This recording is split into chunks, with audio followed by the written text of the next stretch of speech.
Hey Shannon, welcome to your private reading. This is clearly going to be your birth chart reading. I know this paper is hard to see on the camera. Don't worry about that. Most of this video is going to be looking at the cards. This is just so I have something to refer back to here. And I gotta say, man, you certainly are a synchronicity of threes, because when you left that comment on my YouTube video, I saw it 33 seconds after you posted it. It said, right on there, posted 33 seconds ago.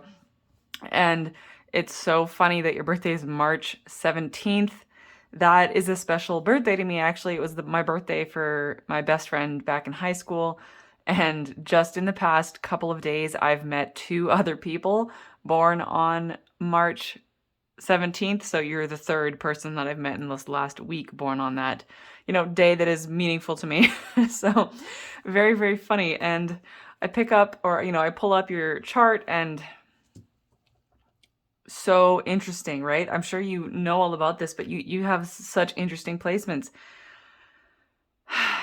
First of all, a Pisces stellium, super cool Pisces energy, and all this action in your 12th house, Capricorn North Node in the 12th, Mars in the 12th, and then Jupiter on your ascendant like this, and Pluto in the 8th. So I mean, we're going to talk about each and every one of those things, as we go through the reading. I'm going to pull cards for every single house and we'll talk about all the things, but those just jumped out at me so much. This emphasis on this Pisces energy, because the 12th house energy is Pisces energy, and that is kind of the collective unconscious, right? The watery depths, but also the transmuted, like, luminous ether of beautiful, magical heights. And Pluto and Scorpio in the 8th house, that's all a psychic ability. To have Pluto in the 8th house is, oh my God. And the Pluto is opposite your sun. I can only assume that you've had all kinds of mysterious, mystical and psychic experiences in your life. This is the chart. Like, I mean, I'm not a professional astrologer, right? I'm sure you read that, but this is when I first look at this is the chart of somebody who has massive psychic and mystical potential, and you've been like on that path for many, many lifetimes. But there's also something that has gone wrong, like some kind of wound. Your psychic abilities, your soul gifts, your magical abilities have somehow caused a wound in you. It's that Pluto in the 8th. It's something. We'll find out when we pull the card for that. But it's also like, in this life, you're completely transmuting all of the trauma that your psychic abilities have caused you in your past lives, because Jupiter on the ascendant, that is in the 1st house, massive expansion, massive, like temperance, and the blending together of everything that you have been through that's happening, like in your body, right in your personality, the way you present yourself to the world.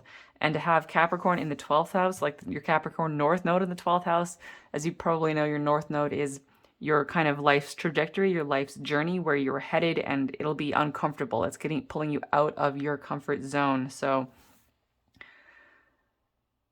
Capricorn North Node in the 12th house is like somebody whose career is going to be in like a psychic medium or something like that. Obviously, you don't have to be a medium, but you're going to be called to step up and really like have a career or be of a service in a really standout kind of way, because Capricorn is the sign of standing out, of career success, of being the pillar of the community, and really overcoming a long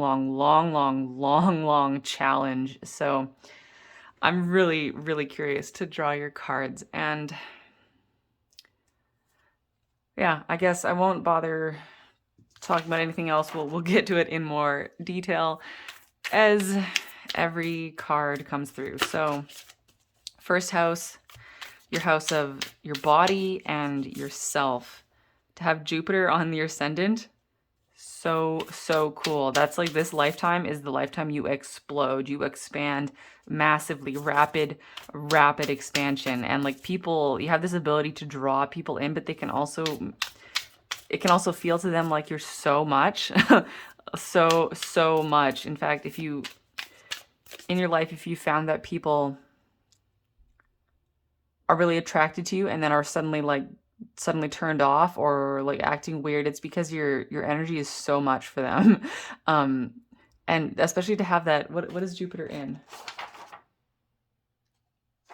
Jupiter in Aquarius. Yeah, so you suck in, uh you're like gathering in the energy of the collective. Aquarius is this collective energy, and you're gathering in and you're here to expand it. Expand it. You are here to expand the energy of the collective. Jupiter is about like bringing stuff together and then expanding with it. It's a little bit like, I know that sounds weird, right? To pull things in and then expand, but think of like dough. You make dough, you put the yeast in, and the yeast, and you mush everything together, right? You mush it all together. You knead your dough, but then the yeast makes everything expand. That's what you're here to do. You're here to like blow things up. And first that comes from within. First you have massive expansion inside of yourself, and then you bring it into the world. Anything on the first house ascendant like that is what you're here to, like how you're here to impact the world. So let's finally draw your card about what message wants to come through. What is the universe? What do your guides want you to know about your first house energy? 8 of Wands. Really rapid transformation. I think this is especially true for right now. I don't know if you know, depends on, what kind of people you follow, but there has a lot of the really kind of top shelf, spiritual people and like energetic guides and all that. They are all kind of reporting that we have been going through like massive expansion to our bodies and our energetic field over the past 2 months, like DNA activations and expanding to our body's potential to hold light, and then recently expanding our light bodies really, really massively. So I think that you're probably feeling that a lot right now, especially with Jupiter in Aquarius. Yeah, Jupiter's in Aquarius right now, so you're having your Jupiter return. How beautiful is that? How beautiful is that? This Jupiter return the whole rest of this year, 2021, the whole time Jupiter is in Aquarius, massive, massive expansion to your physical body, to your light. Like, I mean, I know that sounds weird when I say expansion to your physical body. I don't mean you're going to get fat. I mean, your body is energetically updating, like really, really, really integrating these codes, and your light body is getting a massive expansion, both to its like how intricate it is, how the codes swirl around inside of your light body, and really unraveling. I'm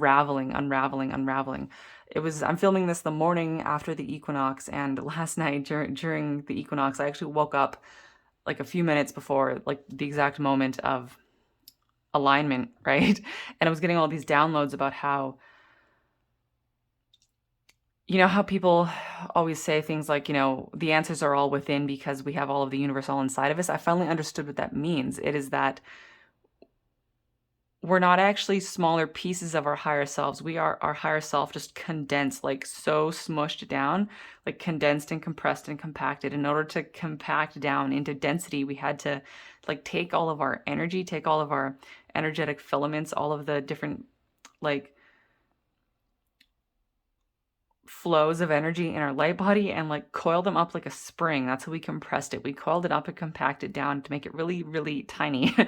And so literally all we need to do to expand and to grow and to become our higher selves again is to relax, so that we can release our light body and let all those kinks and coils and springs unwind.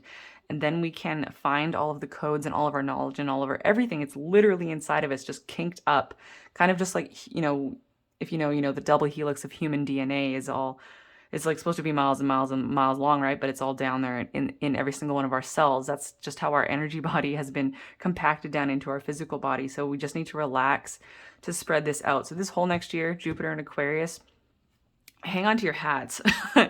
Hang on to your hat, because by the end of the year, you might not even recognize yourself by how much you have expanded. It's going to be ridiculous how much you expand in your Jupiter return right now. Like, holy cow. Holy cow. So I don't know, get ready for like ascension symptoms because it's gonna be like a lot, I think, to process. It's not constantly, it'll come in waves, but really take it easy on yourself for the whole year because you're being transformed really rapidly. And then after this year, you will be called to step up and share all the codes and transformations you've done within in yourself. You'll be spreading those out towards the collective. Okay, so house number 2. Oh, beautiful. The Lovers.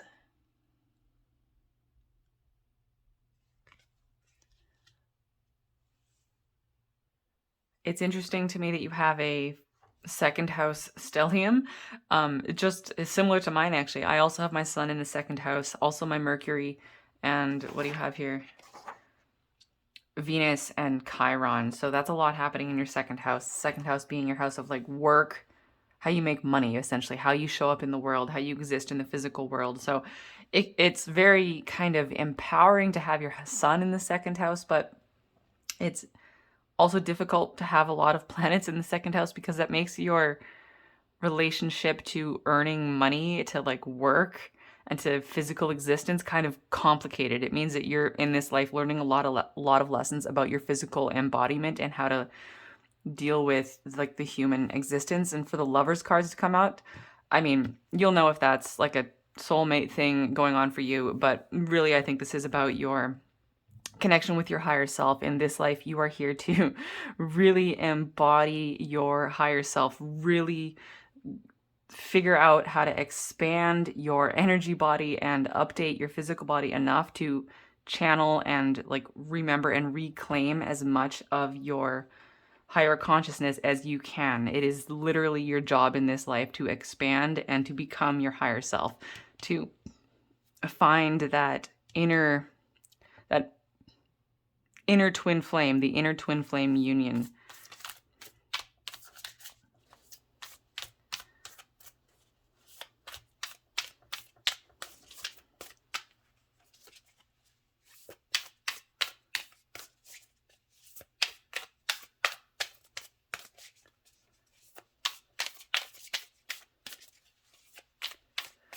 I was going to move on to the third house, but I was just thinking about how you also have that Chiron in the second near your sun.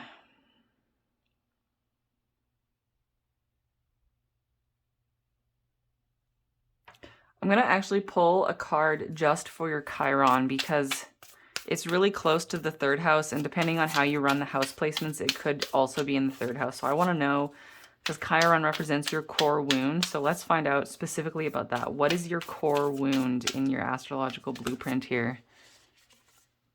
Hierophant. Okay, so your blueprint, your soul's blueprint is literally to be here as a spiritual leader, but you've had trauma over that in your past life.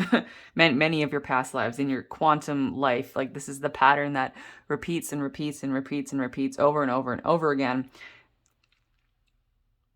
At some point, I'll just leave that card up there. Or actually that doesn't fit. Oh well, we'll just pile it in there. At some point, I'm really drawn to Lemuria on this one.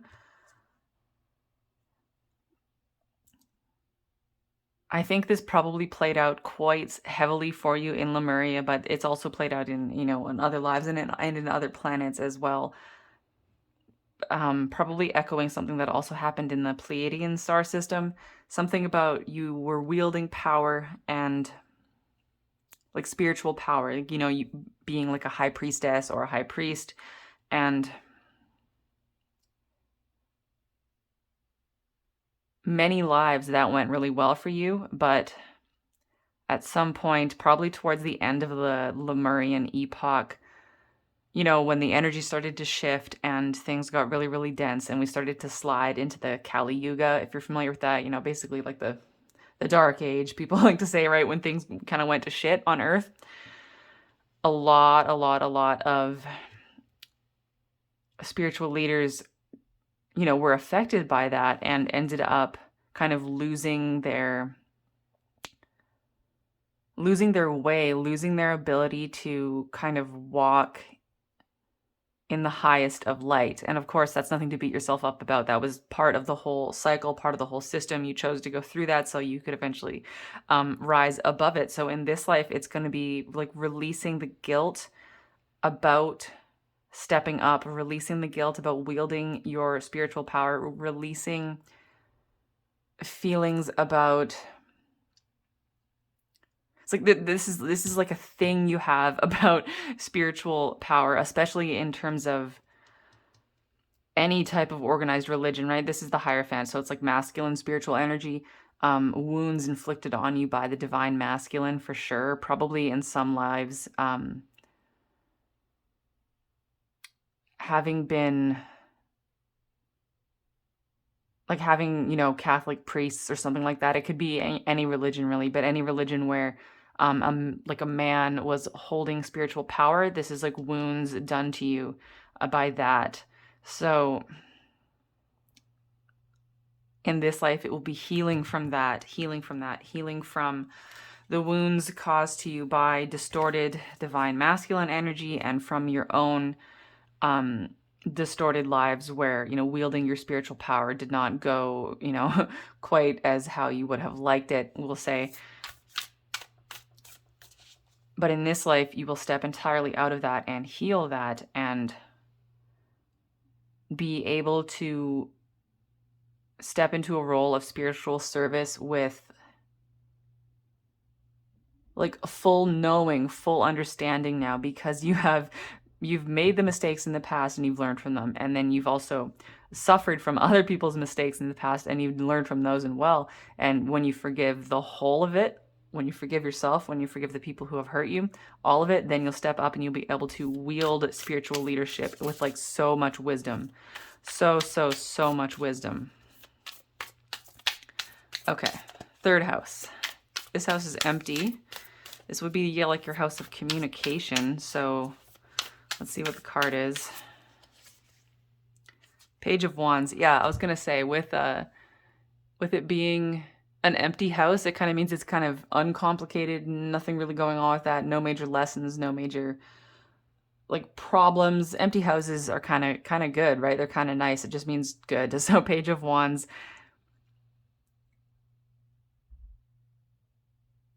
This is really inviting you to communicate with passion, but also really with like a little bit of innocence, And I really like that, like when you pair that with this Hierophant and all these messages about, spiritual expansion and merging with your higher self and being a spiritual leader. This is like what's going to make you really good at that.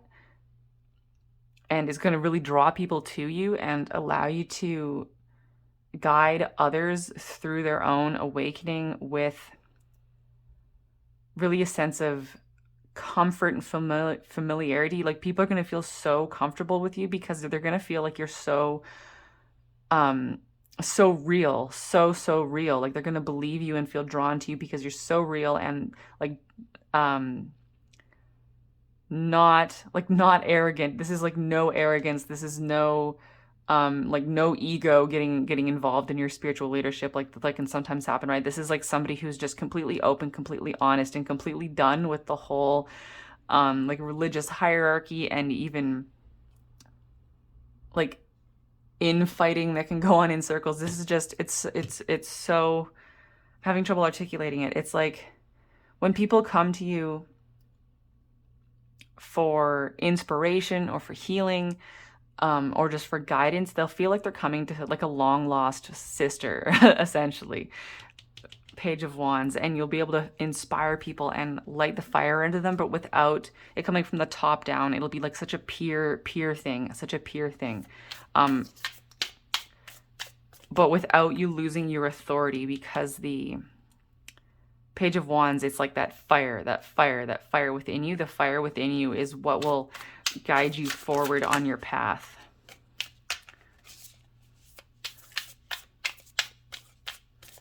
Okay, fourth house, house of your emotions and family, is also empty. So let's see.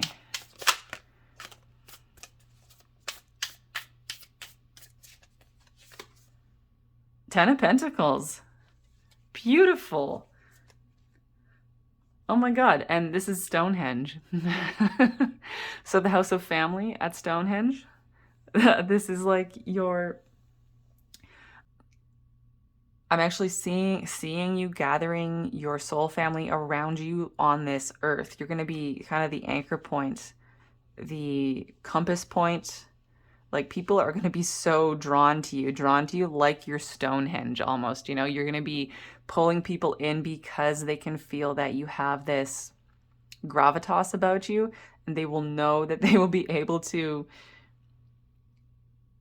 really receive emotional stability. Man, to get the 10 of Pentacles in the fourth house is like emotional stability like nobody's business. And even if you don't always feel emotionally stable, that's fine. It's not like you have to feel like a rock or like, you know, like you're unemotional, because obviously you have all this Pisces energy, so you're very, very, very, very empathic, very holistic, very flowing, you know, very inclusive, very magical, and so sensitive, and that's all beautiful. But like other people, if you ever feel like people might think that you're like a mess or too emotional, it's like no, people feel that your ability to feel your feelings and fully experience them and then like release them and flow into the next one, people find that so inspiring, and they look at you as an example for how they can learn to deal with their emotions better.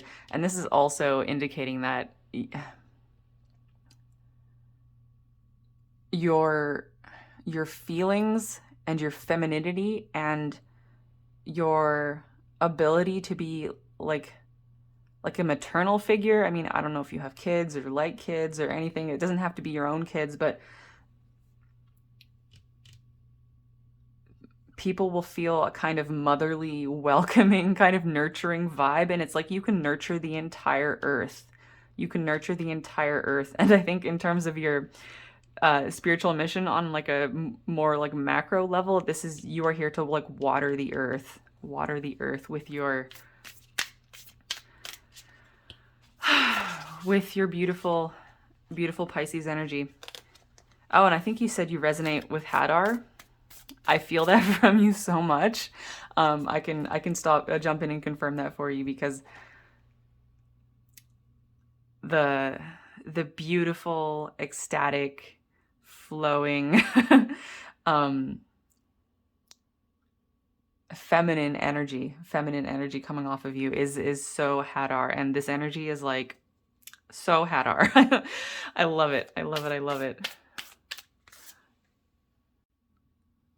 Okay, I know that so far we've almost entirely talked about your birth chart in terms of your spiritual mission or spiritual service, but it's like, damn, um, that is 100% why you're here. It's kind of unreal.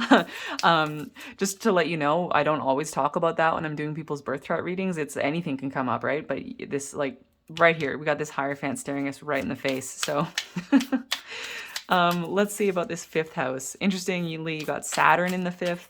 What sign? Gemini. Queen of Wands. So your fifth house is your house of self and how you shine out into the world, how you shine, how like being like a lamp post. So Saturn in the fifth is kind of wherever Saturn is, he's like a blessing and a curse, right? Makes us uncomfortable. So this is like you might feel like you should be up on a stage and like you want to show yourself to the world, but then you also feel very conflicted and kind of challenged around that. And like it's complicated. Saturn is always going to be teaching you lessons and complicating things. But it's also in Gemini. So Gemini also wants to put herself out there. Gemini wants to be moving and shaking, and Saturn is not entirely comfortable with Gemini energy. So it's like if you feel a little bit of instability or like that, you know, like just exactly what my fingers are doing, right? If you feel kind of like this in terms of your inner flame and how you shine your light out into the world, that's Saturn. That's Saturn sitting in your fifth house, your house of self, and your house of self-expression, and your house of creativity. So he's going to be pushing you to be putting yourself out there and to shine and to be creative and to be self-expressive, but he's also going to be like really like on your ass about it. But Queen of Wands, he is teaching you the lessons you need to know that will help you shine with your utmost integrity. So the thing about Saturn in the fifth is like when you do put yourself out there, he will be making sure that you are shining so authentically that it's like not even funny. And to have that in Gemini, that's like Gemini is such a card of self-expression, right? Or such a sign, right? Such an energy of self-expression, such an energy of flitting and talking and sharing and moving and flowing and this and that and this and that and curious and inspired and inspiring. I don't know, do you have like any kind of way of sharing your energy with the world? Your art, if you do any kind of art, any kind of business, any kind of cooking, like a YouTube channel, a blog, Instagram, like you are here to shine. Your planets, the planets are like screaming at you to put yourself out there and shine, shine, shine. to just to be art. To be art. Sixth house, your house of service. King of Cups. So how are you here to serve? Sixth house. You are here to serve by being the highest embodiment of love and creativity and emotions. King of Cups. This is just what I was saying with your Ten of Pentacles in the fourth house. Your emotional maturity, your emotional intelligence, and your empathic nature and your sensitivity is like, those are your skills. I get the feeling like you might compare yourself to other people and go, oh, you know, these people can do this type of psychic work and I can't, and these people can do this type of energy work and I don't know how, and this and that. It's like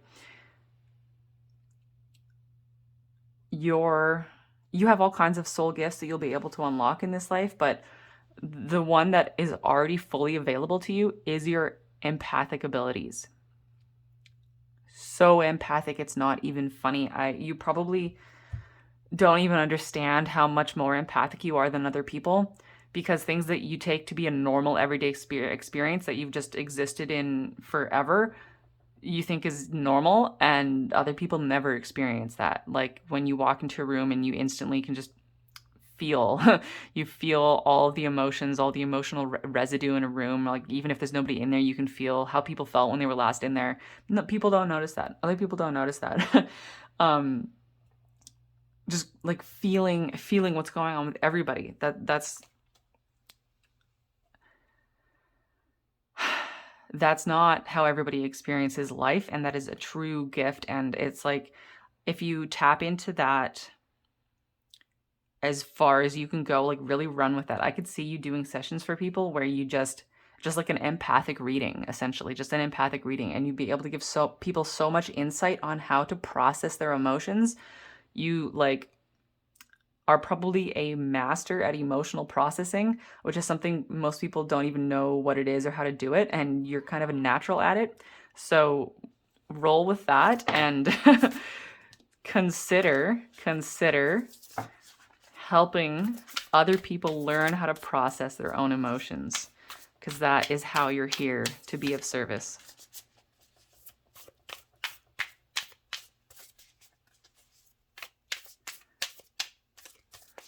Seventh house, you got your moon in Virgo. So that's funny because moon in Virgo is another spiritual service sign. And here you go, shadow work. Oh my God. I mean, are you already a counselor or a therapist or a psychologist or a healthcare worker or something like that? This is kind of no joke. Or yeah, I don't. Moon in Virgo people excel at helping other people work through their problems. Like this is again something you've probably done your whole life without noticing, just listening to people talk, listening to people do their shadow work, people crying on your shoulder, people coming to you after a breakup, people just coming at you to talk because they're completely magnetized to you, helping other people do their shadow work. You're like a natural counselor. But as this relates to your own thing, so the house of the seventh house is also interpersonal relationships and can really also be like your marriage relationship or, you know, your long-term romantic relationships. So entirely possible that this indicates that you get emotionally involved with people, either romantically or platonically, in a way where they really trigger inside of you deep shadow work, and you're also helping them do their own shadow work. I mean, I hope this doesn't indicate for you like an empath narcissist type of thing, but like, man, in your life you could have really had a lot of run-ins with narcissists, and of course you'll know if that's applicable to you or not. Just know that in this life you have chosen to experience a lot of your conflict catalyst, the catalyst that propel you to greater heights, to much more growth. You have chosen to experience those catalysts through interpersonal relationships. People bring you shadow work and you help them do shadow work. It's like a thing when you come together with other people. It's like, oh, now it's shadow work time, guys, for everybody involved. So you might feel like every time you get involved with somebody, like on any kind of level, it might even be people that you meet at the bus stop, for example, or sitting in a coffee shop, and suddenly they start telling you that your life story. It's like you pull shadow work out of people. And that's like that Pisces energy, all your intense Pisces energy.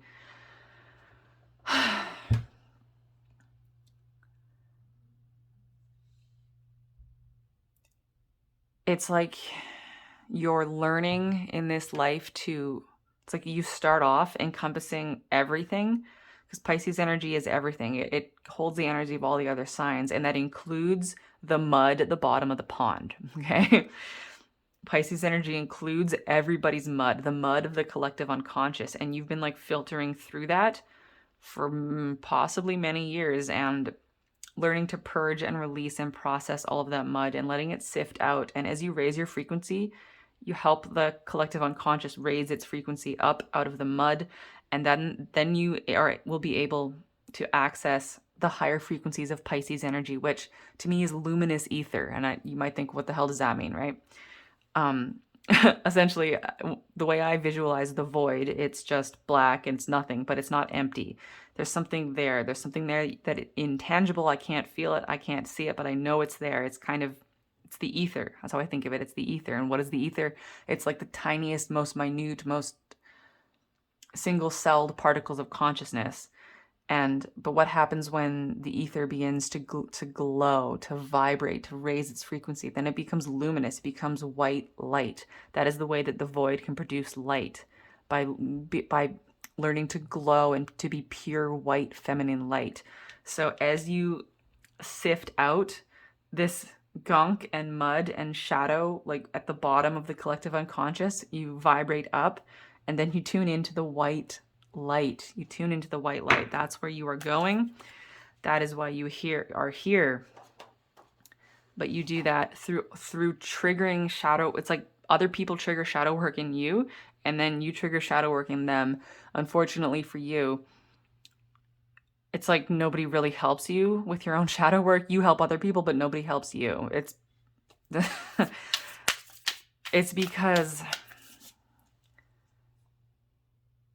it's like, who's going to help you? You're already the expert at this, You're here to help other people. And of course you do have help and support, but it's like all of that is in the non-physical, and it's also in all of your soul family who are on the earth, but that you don't meet, that you haven't met yet.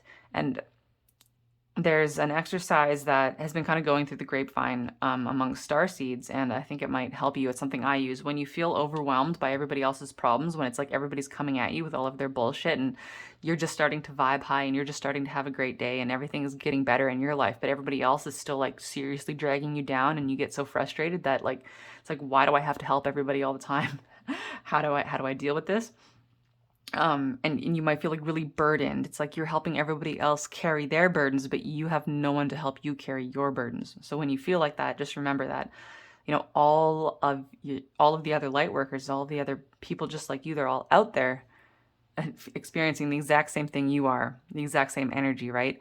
So when you feel like that, imagine all of your soul family like floating around the planet, if you like, and imagine that we're all standing in a rainbow, and that we're all holding hands in this rainbow, and that is where we can go. We can tune into that, we can visualize that, we can go there on the astral to all hold hands, in a circle around planet Earth in a rainbow, and we can, share each other's burdens, and we can power each other up, and we can release our struggles there. So you can tune into the support of your soul family and all of the light workers and all of the archangels and all of the higher beings, whoever you tune into, whoever you resonate with, they've all got your back, and they're like so impressed, so impressed with what you do and how much you do, and it's kind of nuts.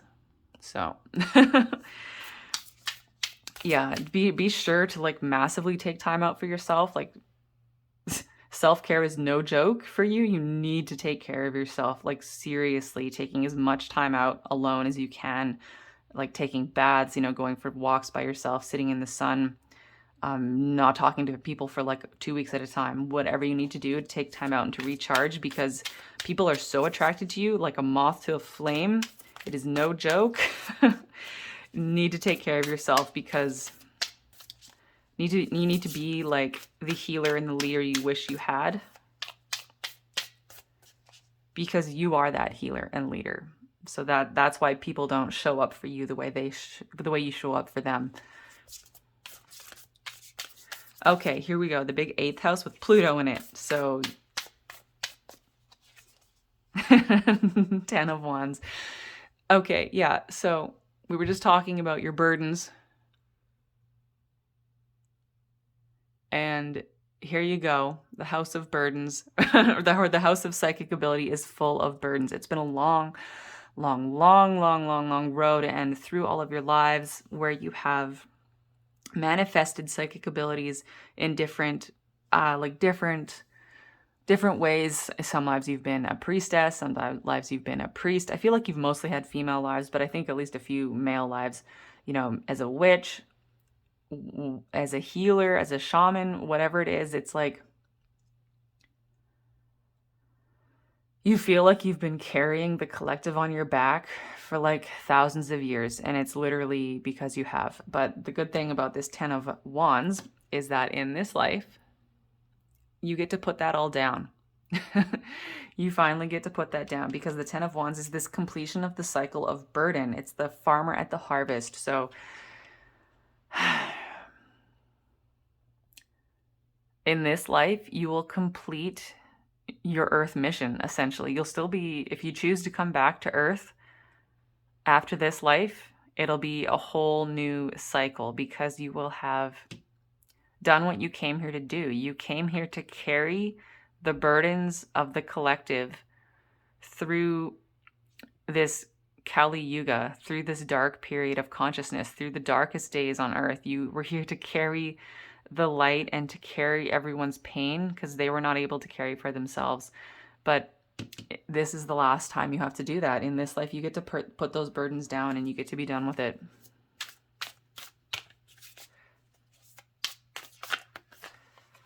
I feel like you are wounded by the weight you have carried for so many hundreds of lifetimes.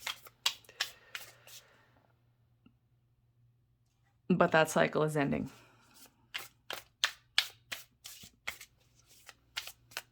Okay, 9th house, you got Uranus and the sun.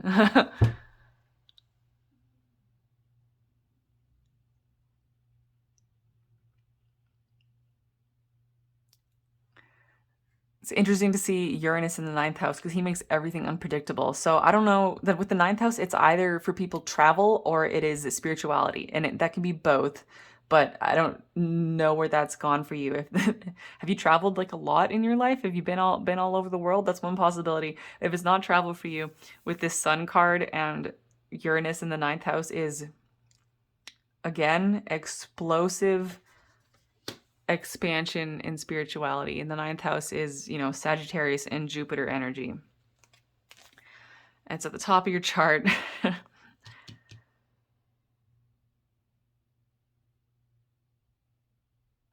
I'm trying to get something to tell you besides spiritual leadership because we've talked so much about that.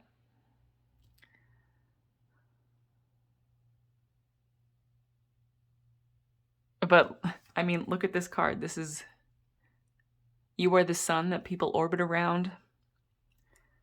You are the gravity that pulls people in, and you activate people with your rays of light. When you have gone on these long travels, either physically or spiritual journeying, you will have been gathering codes and energy. And this is important for you to really understand how much you impact people with your energetic transmission. It's like you walk around and with that beautiful Pisces sun of yours, your boundaries are so impermeable. Like so permeable, I mean, like, easy for things to come in and easy for things to go out. So you move around and anyone who's around you is put into your bubble, like your energy bubble, and you just engulf them and then you're kind of radiating at them, and you're radiating at them literally like solar codes. The solar codes that you have been channeling and receiving and uncovering and going around gathering, either physically or astrally. Do you have weird dreams? Do you have weird things going on in your sleep? You definitely have potential here to really astrally travel in a very, very conscious way. I think you've already been doing a lot of like astral, like work on the astral. Oh, and the card at the bottom of the deck was the High Priestess for that one. So more confirmation for everything that we've been saying. But this is like when you travel astrally, and maybe you don't remember you doing it, but you're doing it when you're asleep, whether you know it or not, and you're like this bright white light that we've talked about before, right? This bright white light on the astral. Because of that, you might have suffered like targeting, parasites coming at you in your dreams, different entities, because they're attracted to you. They're attracted to you because you are the flame and they are the moths, right? They're coming at you. But the solution there is because Pisces energy doesn't really like shielding. It doesn't really like shields. I mean, that's all, you can totally do shielding if you like, but Pisces energy doesn't like boundaries. It makes you feel slowed down. It makes you feel cumbersome. It makes you feel blah.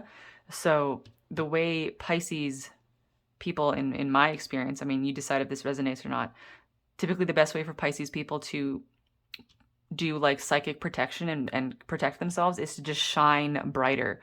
So if you ever feel like there's like some weird energy around you, or if you can kind of wake yourself up in a lucid dream and you feel like there's parasites attacking you,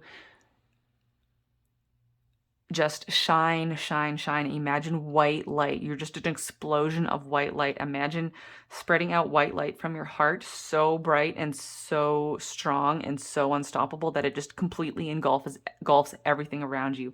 That bright, white, luminous light just floods over everything, and like no shadow can exist in that, right? No shadow can exist in this bright, overcoming, overwhelming white light. That is how you can protect yourself for one thing and defend yourself, but also transform and alchemize and transmute everything around you by blasting this white light everywhere. Like your guides really want to emphasize this, the importance of just imagining it and then eventually really feeling into it. You're just like this sun, this white light sun flooding everything, and that is a way for you to do healing and to actually clear out. If you ever wanted to do work where you go to people's houses and do like energy clearing, sure, you could use, sound, and you can use sage, and you can use crystals and spells and whatever you like to do, but you could also just stand in the middle of someone's property and just be a flaming sun of white light, because that is the extent of your power, and it is purifying and cleansing wherever you travel. So sometimes in your life, the universe has actually sent you to specific places where you might have been like, oh, how did I end up in a place with such terrible energy? You were actually sent there to purify it, to cleanse it. So when you're walking into a place that feels like scuzzy energy, just shine like a blinding sun of white light.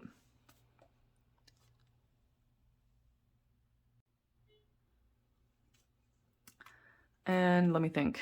10th house. What do we got in the 10th house? Neptune. Neptune in Sagittarius. Neptune in Sagittarius. So Neptune stays in a sign for so long. It's like an entire generation. So that doesn't have to mean too much about you personally. Other than that, you're part of a very expansive generation.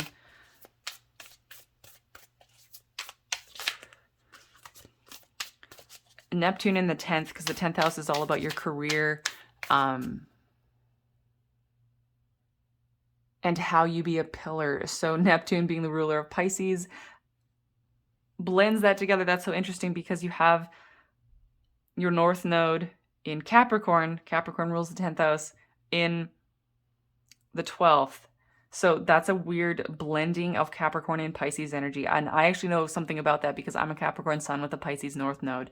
And those two energies are strange together, aren't they? They're so different. They're so opposite.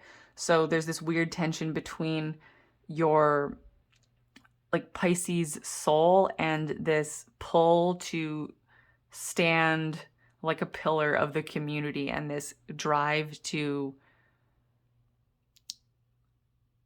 like have career and financial and physical success in a kind of human way. There's this weird tension there.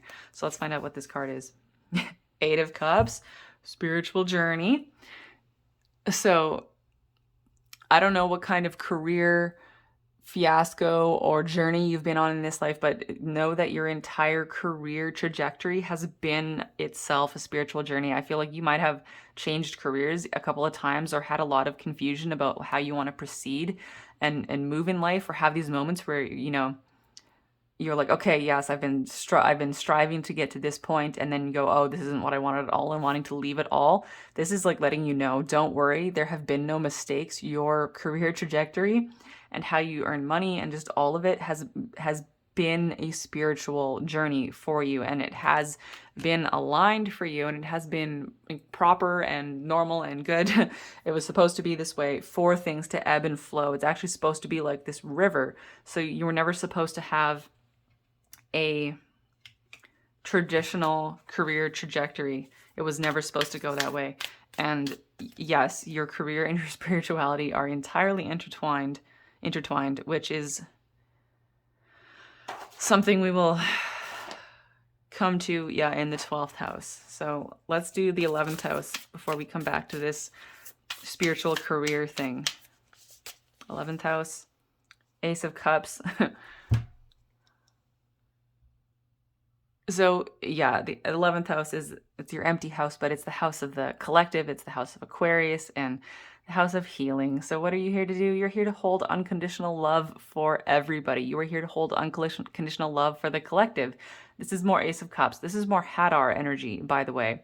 I don't know how much you resonate with like water or water consciousness. But if you've been wondering, I don't know if you heard my stories about how I remember on Hatter being literally part of the water, and I've met a few of my sisters we were all part of the water collective. If that resonates with you, from this energy, this is like I would say, from my feeling, you were there. You were part of the water collective. You were one of my water sisters. This energy is so, so on spot for that. And the interesting thing about that is, from what I remember, we were actually like missioned to bring Hadar's water to Earth. You are here to... I said that earlier, didn't I? You were here to water the Earth, and you were here to water the collective and to hold those flowing, creative, unconditional love frequencies for the collective. That has been your challenge this whole time. Okay. I'm going to spend a little bit of time on this 12th house, because for your North Node to be in the 12th, and Mars, man. Page of Swords. So this card is a psychic card. She's literally pointing at her third eye, and this is the sword of truth. So Your guides want you to really take your claircognizance, your inner knowing, your psychic perceptions way more seriously. They are saying like the things that you keep doubting and going, oh, I don't know if I just made that up. I don't know if I just imagined that. It's like, no, you're right on. You're right on. You are so psychically perceptive. And for the North Node to be in the 12th, you're having to grow into this. But it's not really growing into it because you have had all of these abilities, all of these soul gifts in your past, and it's such a massive part of your soul blueprint that I couldn't even talk about much else in this entire reading. Your entire astrological chart is about your magical abilities, about your soul gifts, about being a psychic, about being a spiritual leader, being a servant leader, being being a starseed, being a light worker, whatever words you want to use. That's what this is about. That's literally your entire energy. Unbelievable. I've never seen anybody's chart be so fixated and repeated and like all encompassing on this. So at some point in your recent past lives, I think your lives over the past 2,000 years, they really took you away from your spiritual journey because of all the wounds you had experienced about your spirituality. So it's like at some point you gave up your soul gifts and now you're needing to reclaim them. It's like you're getting everything back. You're getting everything back. So it feels like you're having to learn all of these things and unlock all these things, but you're just remembering them and you're just reclaiming them.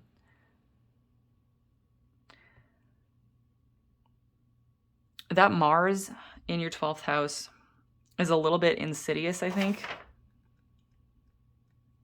Mars and Capricorn in the 12th. I want to pull a card for that. I want to know what happened with that. It feels like you have been martyred. That's what that feels like to me. Two of Wands, Four of Cups.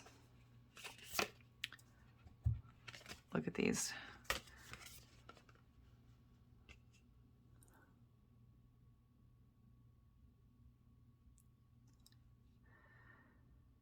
This Four of Cups is not a great energy. It's something has gone wrong. Something has gone wrong, and put you in a kind of comatose kind of state. This Two of Wands is also a little strange. She's here holding the world in her hand, and she's under this arch, but she doesn't look all that excited about it.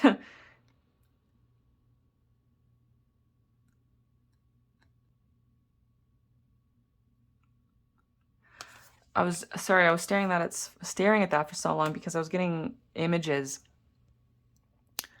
I don't know exactly what they are about, so I'll just describe them to you. Some kind of culture where everybody was like riding horses, like the whole culture was riding horses. You were on a horse, and everybody else was like wearing armor.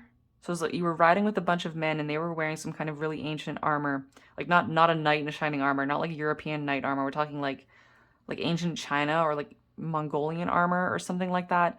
But you were wearing like a red cloak, like a red cloak, I guess, or like a red scarf, just like really red flowing. So you had some kind of position as some kind of like magician or healer, or you were like the spiritual person of this community.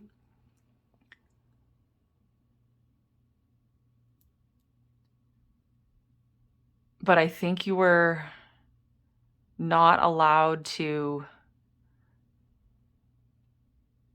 operate freely. It was somehow you were restrained. It was like you were a slave, but even though you had this position of authority because you were the spiritual authority, and I think they were coming to you to like they counted on you like you were an oracle. If they were going into battle, they wanted you to tell them, if it was going to be like an auspicious day for battle, or like what was the outcome going to be and stuff like that. But they kind of feared and respected you in a weird way, but they didn't treat you like an equal. It was because like they looked down on like magic, right? They were superstitious and they were afraid of your magic and they were afraid of your feminine power. And I feel like that life did not end well. Like you died like violently. I don't know. I'm not seeing the details, but it was like a violent death. I was actually just gonna say it was like somebody killed you with a sword, and then I looked down and it was Queen of Swords. So, and Ace of Swords, and Nine of Swords, and the Devil. So, yeah, and that pattern I think has played out for you quite a bit, quite a bit. Trying to you've incarnated many, many, many times into a community where you knew you could serve them with your gifts, but they were so, like, down in density. These were really difficult times on Earth where they still needed guidance and they needed somebody to hold the light for them and hold space for them. But, bad times on Earth, right? So you over and over and over again, like, kept volunteering to go into these horrible roles where you just didn't have freedoms and you didn't have respect, and the communities would be suspicious of you, or they would throw stones at you, or they would, this is like getting burnt at the stake as a witch, stuff like that. And just, I think sometimes you have been enslaved because of your psychic gifts, or just the whole community like ostracizing you. I'm seeing another life. It feels like 19th century, where you were a little girl and you could see ghosts. I think you could talk to spirits, and I think you would tell your mother that you could see angels, and the angels would come talk to you. And also your brother who had died as a small child was coming to talk to you, and this like scared the shit out of your Christian parents. And then you had to learn to hide it, to learn to hide your gifts, and that kind of cast a veil over all of these experiences. Just so many of them cast a veil between you and your gifts. You learn to push them aside. You learn to go, okay, I can't engage in this. I can't be a medium because everyone will ostracize me. No one will believe me. Everybody will think I'm crazy. And I think you've also seen a lot of things that you haven't, that were terrifying to see. Yeah, so all of that needs to be released in this life, like seriously, because it's like been so much to go through. Oh my God. So that's the end of your 12 cards, but I want to keep digging into, I mean, I've drawn way more than 12 cards. That's the end of the 12 houses. We've done the whole zodiac, but I want to just get you a little bit more guidance on how to work through this.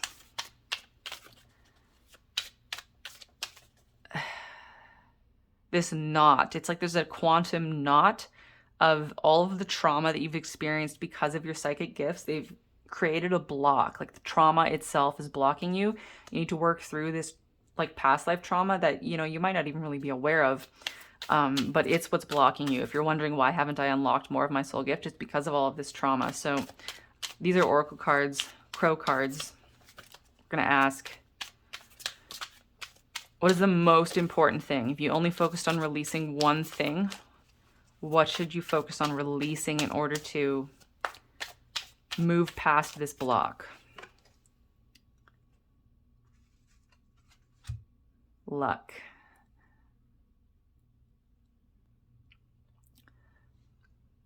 This is like, do you find yourself being a bit of an opportunist, like waiting for your lucky break?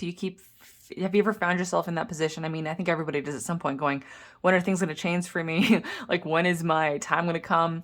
When is that good thing going to come through? When's this going to happen? When is the universe going to give this to me? Like, kind of counting on luck or counting on fortune or counting on events just working out. And I mean, all of the above is good because, yes, everything does work out in divine timing, and I don't typically preach, pushing too hard and trying to micromanage. I'm a big fan of going with the flow, but there's a lesson here for you, I think, about being kind of too much of a Pisces, being too much like waiting for external events. This is asking you to kind of come into a little bit of personal accountability, going, like, I think you can ask yourself, where can I take action? Where am I being too passive? Where am I being too passive? Where am I waiting for other people to give me things? So this is really acknowledging that you don't need to wait for your luck to change, because you actually create your reality and you can step up and take action. It's like your guides want you to be a little bit more active in this period, not relying on luck. And it's specifically about knowing that everything you need is inside of you and you don't need to get it from anywhere else. You don't need to wait for that lucky break. I'm repeating myself, I know, and that always means that your guides are really wanting me to like hammer this home. They've been trying to communicate this message to you, but they feel like you haven't received it fully. It's like you're aware of it and you're aware, like you know it on a like intellectual level, on a mental level, but it hasn't quite sunk into your heart space yet. Really, they really want you to know that you don't need to get things from other people. You don't need to wait for the universe to give you something. You can step up and take action. So what is the most important thing for you to be leaning into in order to work past this knot of trauma? Oh, this is also, I just heard, it's not about having bad luck. So if you've ever felt like you're just somebody who's not lucky, that's a mindset. They're saying that's a mindset. And like, if you keep telling yourself that you're unlucky, then, and so it is, right? So actually your guides want you to walk around and like affirm. I mean, if you like to write it down, if you like to record it, if you like to say it, if you just like want to think it, whatever, like say, I am lucky. I am lucky. I am lucky. It's like you feel like you're super unlucky and almost that you're cursed. And the more you fixate on that, the more that will manifest. So just flip the script and just affirm to yourself that you have good luck. So anyway, back to what we were doing. What should you be leaning into to work past this knot? Bond. Aw. Beautiful. Beautiful, beautiful heart healing between you and someone else. I mean, we already had this Lovers card. I don't know what your romantic situation is, but this is all very fortuitous in that, you know, if wherever you're at, it's like if you're single, this is a soulmate coming in. If you're already in like a relationship that you like are very, very happy with and that you want to move into the future, this is that relationship deepening, deepening, deepening. And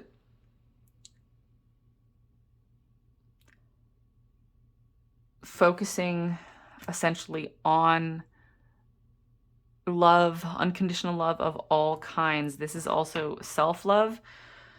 That has been a big theme for the collective lately. I've been seeing it come up everywhere about how if we want to manifest more of something, more of our soul gifts, more abundance, more money, more external reflections of love, if we want to travel more, if we want to be more psychic, it doesn't matter what we want. One of the best ways to access more of that is to love yourself more, to work on your relationship with your inner child, with yourself, with your higher self, this inner bond. And it's like, so you have your loving yourself, your inner bond, you know, your twin flame, the inner twin flame connection, and that strengthens your external relationship. So they go both ways. The stronger your internal relationship with yourself is, the stronger that will reflect in your external environment. And also the more you can hold unconditional love and really develop one-on-one interpersonal bonds with people on any level, the more you'll be able to cultivate that love within yourself. It's like it all raises together. It all comes together. Everything reflects, you know, the external and the internal are mirrors of each other. So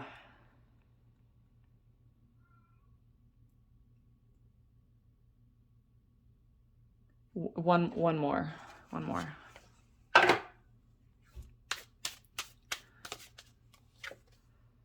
Perspective. So, okay.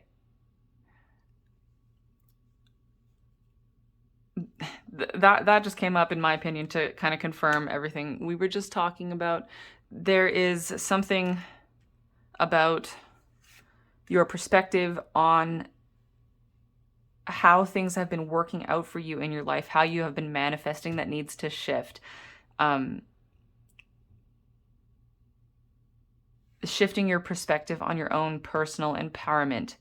So your guides want me to emphasize this one final time, basically.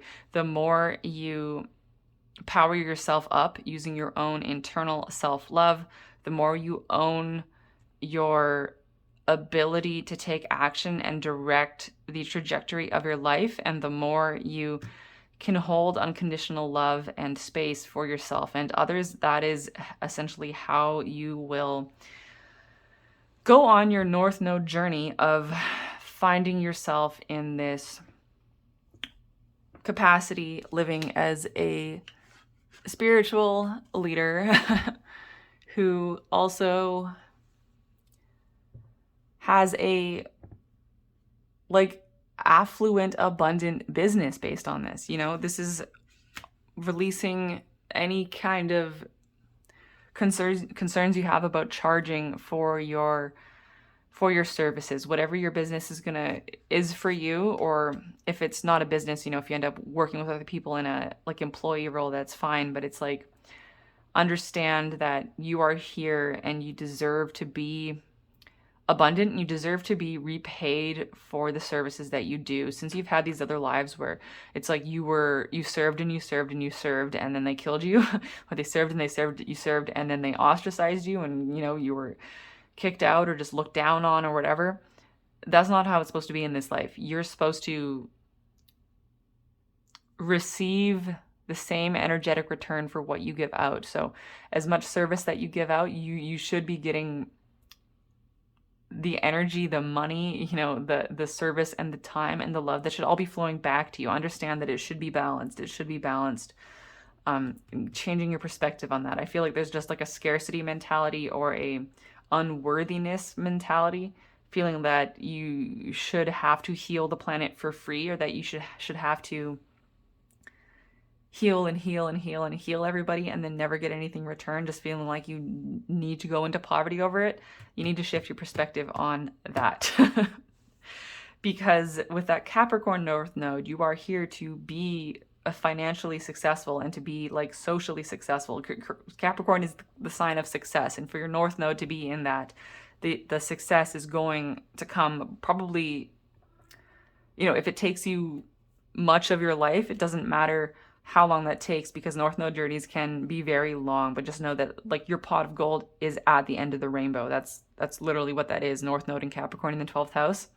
You just need to get to the end of the rainbow for the pot of gold, and you deserve that pot of gold. You've been earning it for hundreds and thousands of lifetimes. So I think that is the end of your messages for this birth chart. Clearly one message came through loud and clear, so I am sending you so much luck on your journey of manifesting all that you desire in this life. So much love and light, and I'll talk to you later. Bye.